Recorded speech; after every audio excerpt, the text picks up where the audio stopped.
योगिन एकादशी। पाठ कथा जय श्री कृष्णा। धर्मराज युधिष्ठिर कहने लगे कि भगवान, मैंने ज्येष्ठ शुक्ल एकादशी के व्रत का महात्म्य सुना। अब कृपया आषाढ़ कृष्ण एकादशी की कथा सुनाइए। इसका नाम क्या है, महात्म्य क्या है, यह भी बताइए।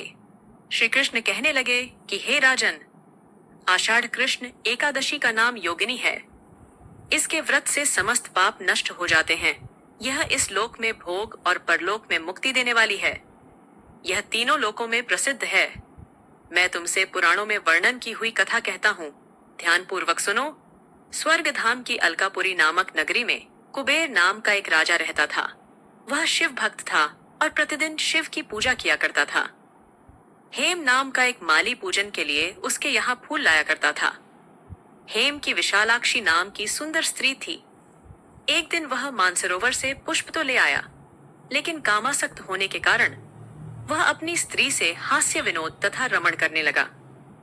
इधर राजा उसकी दोपहर तक राह देखता रहा। अंत में राजा कुबेर ने सेवकों को आज्ञा दी कि तुम लोग जाकर माली के न आने का कारण पता करो, क्योंकि वह अभी तक पुष्प लेकर नहीं आया। सेवकों ने कहा कि महाराज, वह पापी अतिकामी है, अपनी स्त्री के साथ हास्य विनोद और रमण कर रहा होगा। यह सुनकर कुबेर ने क्रोधित होकर उसे बुलाया। हे माली राजा के भय से कांपता हुआ उपस्थित हुआ।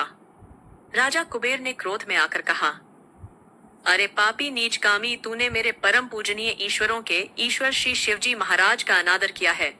इसलिए मैं तुझे शाप देता हूँ कि तू स्त्री का वियोग सहेगा और मृत्युलोक में जाकर कोढ़ी होगा। कुबेरिक के शाप से हेममाली का स्वर्ग से पतन हो गया और वह उसी क्षण पृथ्वी पर गिर गया। भूतल पर आते ही उसके शरीर में श्वेत कोढ़ हो गया। उसकी स्त्री भी उसी समय अंतर्ध्यान हो गई। मृत्युलोक में आकर माली ने महान दुए के नाग भोगे भयानक जंगल में जाकर बिना अन्न और जल के भटकता रहा। रात्रि को निद्रा भी नहीं आती थी, परंतु शिवजी की पूजा के प्रभाव से उसको पिछले जन्म की स्मृति का ज्ञान अवश्य रहा।